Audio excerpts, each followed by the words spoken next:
Assalomu alaykum, hurmatli ustozlar. Barchangizni 1-oktyabr hurmatli ustozlarimiz bayrami bilan tabriklayman. Ustozlarimizga uzoq umr, baxt, saodat, sihat, salomatlik tilayman. Men o'zim Rahmonov Quronboy Razakbergan o'g'li 1963-yilda tug'ilganman. Mana shu 17-son o'rta maktabni 1980-yilda bitkazganman. Shundan keyin 80-yil, 85-yillarda Samarqand Kooperativ institutida tahsil olganman, oliy ma'lumotliman. Mana shu mening tadbirkor bo'lib yetishishimda mana shu hurmatli ustozlarimizni roli juda katta.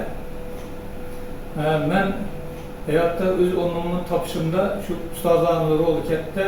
Ayniqsa hurmatli ustozlarimizdan mana ikkita Abdulla aka, ikkita Bibiraja opa, keyin rahmatli Raymboy aka, keyin hozir hayot mana Yo'ldosh aka, Botir aka, o'shalar menga ustozlik qilgan, meni shakllanishimda ular